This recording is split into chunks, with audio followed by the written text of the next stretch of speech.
Buraco Verde, deputado, finalizando aí o seu mandato, o primeiro mandato na Câmara Federal, mas o senhor já teve um grande destaque, né? Foi presidente da Comissão do Orçamento. Como é que você faz aí um balanço do seu primeiro mandato em Brasília na Câmara Federal?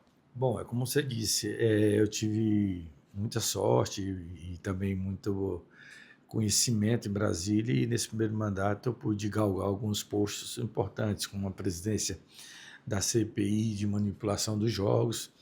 Estou participando ainda da CPMI do INSS, indicado pelo meu partido, e fui presidente da Comissão Mista de Orçamento, do qual pude ajudar muitos municípios do estado do Piauí. Eu tive a oportunidade de alocar quase 180 milhões de reais para os municípios do estado do Piauí. Isso me deu uma grata, por ser o primeiro mandato, uma gratidão muito grande, principalmente ao meu partido, e eu poder ajudar o povo do Piauí, todos aqueles municípios do estado do Piauí. Então, foi muito importante essa minha primeira participação na Câmara Federal. Eu já tinha essa experiência no Legislativo, fui deputado por 2 mandatos, e agora o senhor está numa pasta importante, né?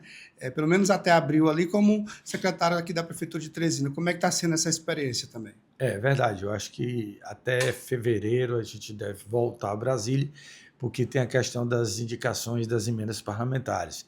Eu estou tentando, nesse curto espaço de tempo, efetivar alguns projetos que a secretaria tem como finalidade. Fizemos um acesso agora ao Google, que vai facilitar a o conteúdo de estudo sobre o trânsito de Teresina, sobre a questão da segurança. Estamos assinando vários convênios, fizemos um evento sobre o clima de Teresina no final do ano passado e fazendo sempre articulação de Brasília com as secretarias municipais.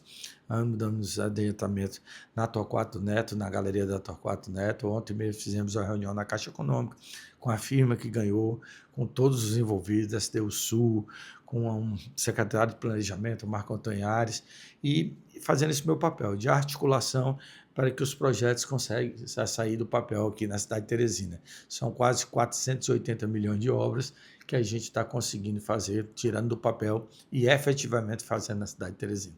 Certo, eu queria que fale um pouquinho de política. Queria que o senhor falasse como é que está a chapa hoje do Progressista. Olha, muito boa. A gente tem uma perspectiva de fazer no mínimo 5 deputados estaduais. A gente tem pessoas como Gustavo Neiva, tem uma conversa muito adiantada com o pastor Gessivaldo, com o ex-prefeito Fernando Nosso Médio, o ex-prefeito Júnior Pesci, o ex-prefeito Erivelto de Bocaina. Nós temos o Pedro Alcântara, nós temos o Petros, nós temos outros segmentos, pessoas de vários segmentos da classe médica, da classe empresarial, que estão colocando o nome à disposição e principalmente querendo essa bandeira da oposição aqui no estado do Piauí. Então, eu acredito que para esse momento que nós estamos de oposição ao estado do Piauí, como eu costumo dizer, nós somos heróis da resistência. E com isso a gente vai conseguir fazer pelo menos 2 federais, dependendo do resto da composição da chapa, e no mínimo 5 estaduais. Então esse é o intuito. E o nosso carro-chefe, que é a nossa prioridade, que é a eleição para governador e a eleição do senador Ciro Nogueira para o 3º mandato do Senado. Muito se especula aí sobre exatamente a eleição do senador Ciro. Ele deve mesmo disputar a eleição do Senado? Houve agora, nos últimos dias, uma questão que ele poderia ser o vice-presidente do Flávio Bolsonaro. De fato, o senador Ciro vai disputar que cargo nesse ano?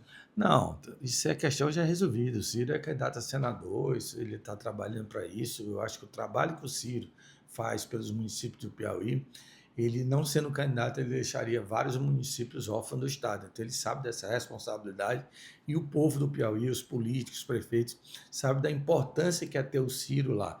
Eu costumo dizer que mais importante que esse cargo de vice-presidente da República é o Ciro no Senado. É só ver a quantidade de recursos, quase mais de 500 milhões que ele colocou esse ano para os municípios piauienses. Então é uma obrigação do Ciro, para o estado do Piauí, para os municípios do Piauí, ele ser candidato. E em relação a vice de Flávio Bolsonaro, o nome dele foi muito citado, mas o que a gente sabe em Brasília é que o vice já está bem adiantado, que é o governador de Minas Gerais, Romeu Zema. Deputado, sobre a candidatura ao governo, de fato vai até o fim o nome da Margarete? A opinião do deputado Júlio, pode tocar por o Joel Rodrigues, ou de fato fica a Margarete até o fim? Não, eu acho que aquelas pessoas, a gente, quando está na política, a gente não pode ter ideia fixa em relação. A Margarete se propôs ao nome, nós somos muito gratos ao que a Margarete está fazendo, o trabalho que ela está fazendo. É uma excelente gestora do Sebrae, está dando um exemplo da presença da mulher piauiense a nível nacional no empreendedorismo. O Joel é um candidato muito popular, mas a gente tem que fazer uma avaliação ainda. Eu acredito que a Margarete está como candidata, vai perdurar como candidata ainda, mas a gente, se lá na frente o Joel for o melhor nome, claro que o partido tem que avaliar, e eu, com certeza, pelo que eu conheço da Margarete, ela mesma vai querer galgar outro carro que não seja governador, porque ela é uma soldada do partido. A Margarete, para vocês terem uma ideia, a Margarete é mais a filiação dela no Progressista é mais antiga que a do Ciro, que a minha. Então, ela, pelo partido, ela se sujeita a qualquer coisa e, com certeza, o que for melhor para a oposição no Piauí será feita por ela, pelo Joel, pelo Ciro, pelo deputado Júlio, pelo deputado Duarte, todos aqueles que querem um Piauí diferente, um Piauí que saia da mídia, um Piauí da realidade, um Piauí que não vive no conto de fada das televisões. Eu ontem mesmo fui num bairro aqui em Teresina, me chocou mais uma vez a quantidade de estabelecimentos comerciais com grades. E aqui vende uma imagem que a segurança do Piauí é a melhor do mundo, inclusive sugerindo até o nome do atual secretário para o Ministério da Segurança. Você imaginou uma coisa dessa? Hoje, às 5 horas da manhã, teve um arrastão na Marechal Castelo Branco. Foram assaltados mais de 5 pessoas que corriam e ninguém fala nada. Nós vivemos no conto de fada da mídia piauiense. Então, tem muitos problemas. O Porto, cadê o Porto? Quanto se gastou no Porto? A hidrogênio verde, gente. Pelo amor de Deus, história de Boitatá, história de Carochinha, a própria justiça mostrou que não pode ter. Então, a gente vai ter a oportunidade de discutir isso na eleição, coisas que nós somos vetados de discutir nos canais de mídia normais. Ainda bem que nós temos os portais independentes, as mídias independentes, as redes sociais. E a eleição do Dr. Silvio foi uma prova disso. Até a véspera da eleição, o candidato do governo estava eleito, se reuniram, comemoraram e tal. Teve candidato que comprou banda, alugou banda para sua casa, mulher que comprou vestido novo para tomar posse.